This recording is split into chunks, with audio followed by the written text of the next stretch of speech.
कई दिनों से दो देवरानी जेठानी एक साथ रहती थीं। उनके पास एक गाय थी और उसका नाम था गौरी। बड़ी बहू श्यामला बहुत खूबसूरत थी।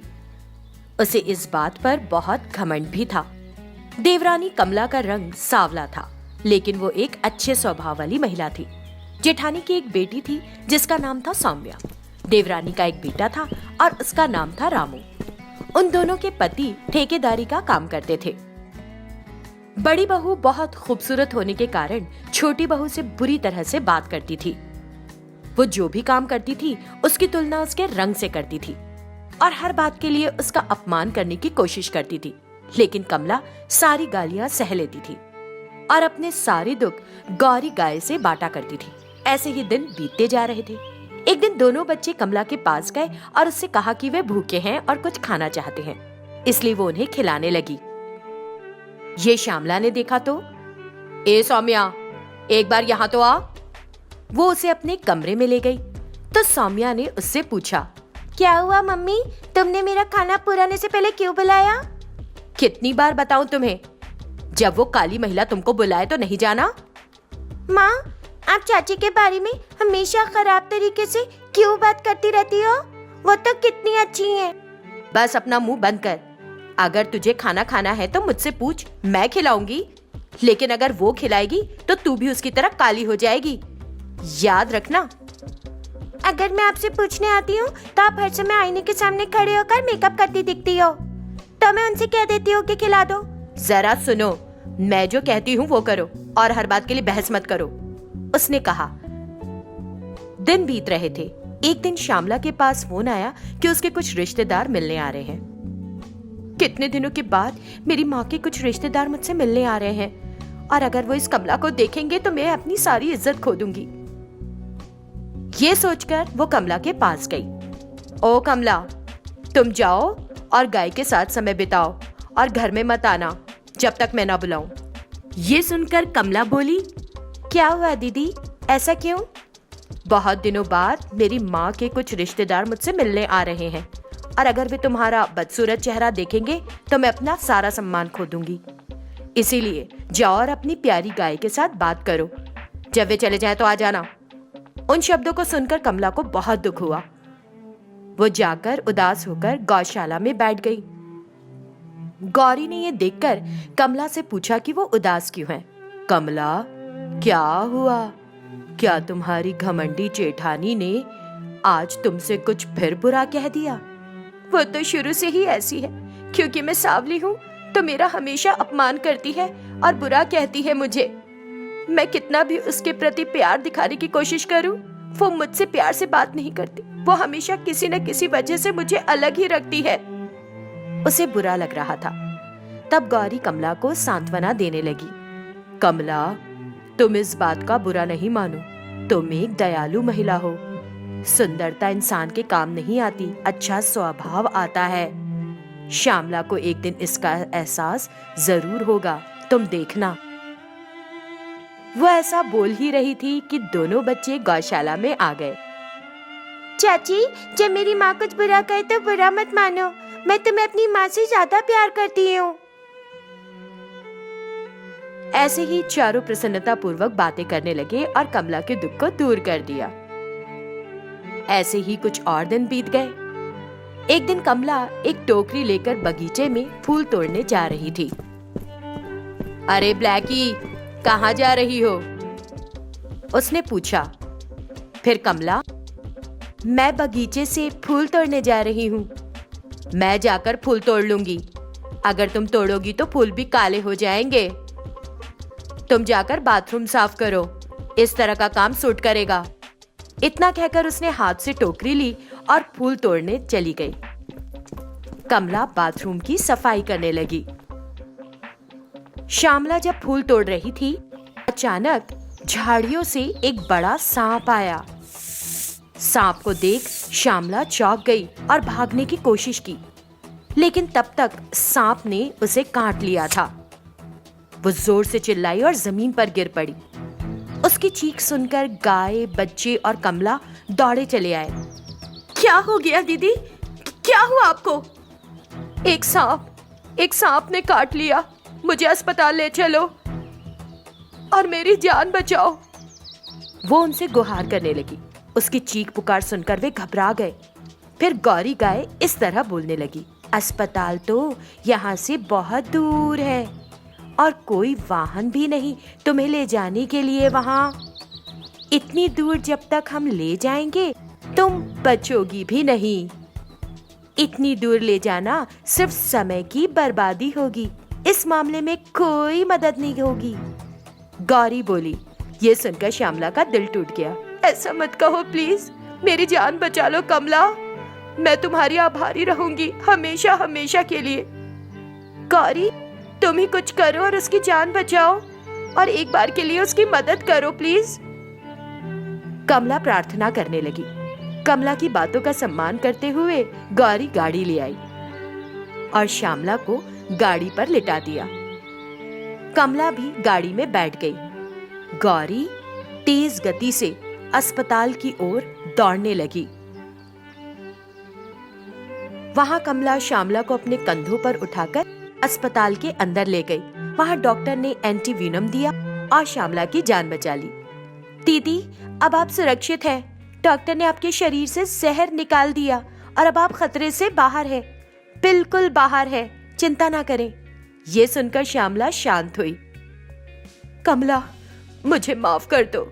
अगर तुम न होती तो मैं अब तक मर चुकी होती, जबकि मैंने तुम्हारे प्रति इतना कठोर व्यवहार रखा।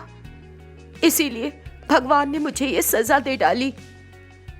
अब ये सब मत सोचो दीदी, तुम बस चैन से रहकर आराम करो। मैं जाकर तुम्हारे लिए दवा लाकर देती हूँ और कुछ देर बाद हम घर चले जाएंगे। इतना कहकर वो वहां से चली गई।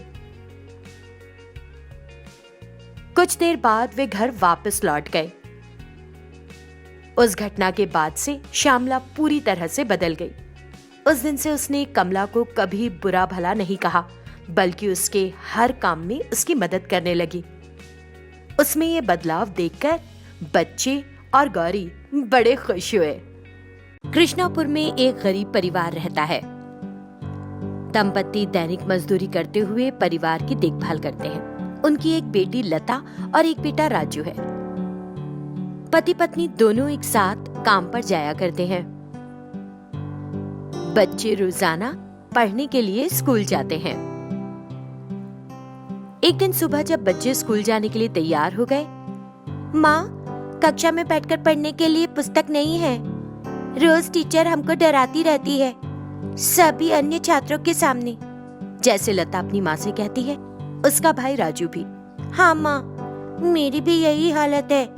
मेरे पास भी अपनी कक्षा में कोई जरूरी सामान नहीं। मुझे पाठ्य पुस्तकें, नोटबुक, पेन और बैग चाहिए मम्मा। ये सुनकर, कुछ दिन रुक जाओ बच्चों, हम तुम्हारी सभी आवश्यक चीजें ला देंगे। अभी तो हमारे पास एक रुपया भी नहीं है। हमें घर चलाना भी मुश्किल लगता है। हम अपनी समस्या तुम्हें समझाएं भी तो तुम समझ नहीं पाओगे। मैं तुम्हारे पिता से एक सप्ताह के भीतर तुम्हारी सारी जरूरतों को पूरी करने के लिए कह दूंगी। माँ की बात सुनकर बच्चे स्कूल के लिए निकल जाते हैं। जब वे सड़क पर जा रहे होते हैं, दीदी, हमारे मम्मी पापा कुछ न कुछ कह ही देते हैं रोज हमें। आज भी हमारे पास पढ़ने के लिए जरूरी पुस्तकें कहाँ हैं? आज भी स्कूल में अपमान होगा हमारा, है ना, सबके सामने।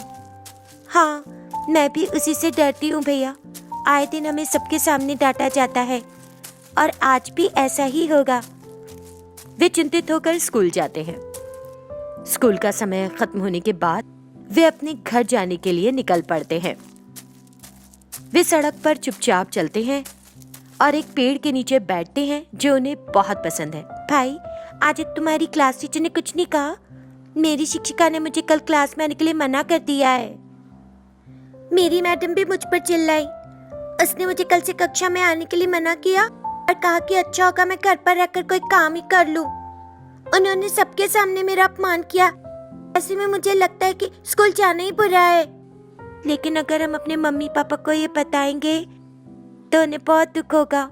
हम जानते हैं ना कि वो गरीब है। सच कहूँ तो क्या तुम जानते हो कि हमारे मम्मी पापा आखिर हमें स्कूल भेजते ही क्यों हैं? बताओ। पढ़ाई के लिए ना बहन? नहीं, ऐसा नहीं है। हमारे पास खाने के लिए पर्याप्त खाना नहीं है, इसलिए वो स्कूल भेजते हैं, क्योंकि स्कूल में एक समय का भोजन मिलता है। मैंने सुना जब हमारे मम्मी पापा इस बारे में बात कर रहे थे तब मुझे समझ आया। राजू को ये सुनकर बुरा लगता है।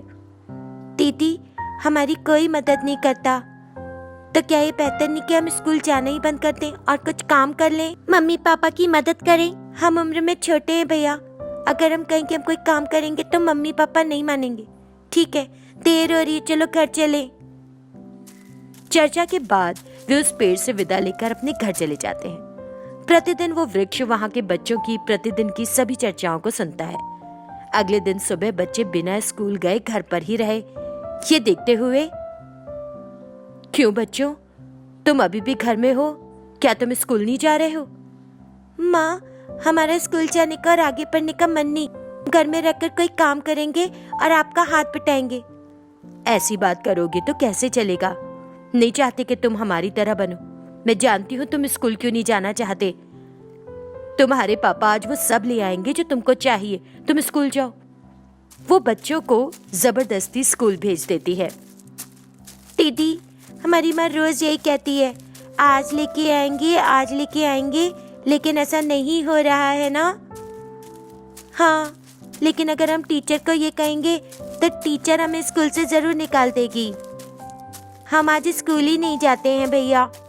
इसके बजाय हम इस पेड़ के नीचे बैठकर शाम को घर वापस जाएंगे। हाँ, स्कूल जाने और गाली खाने से अच्छा है इस पेड़ के नीचे बैठकर वापस चले जाओ। वे दोनों पेड़ के पास जाकर स्कूल से बचने का फैसला करते हैं। वे जाकर पेड़ के नीचे सो गए। कुछ देर बाद उन्हें भूख का एहसास हुआ।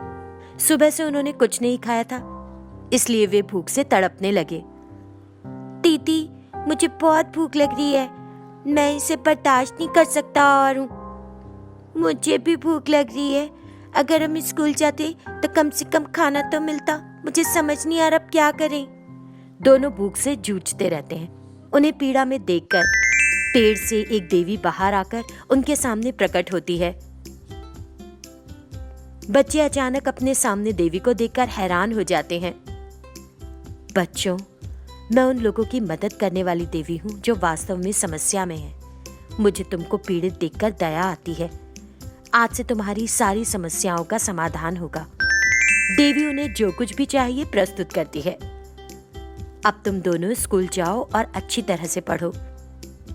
यदि कोई समस्या आती है तो मैं उसका समाधान करूंगी।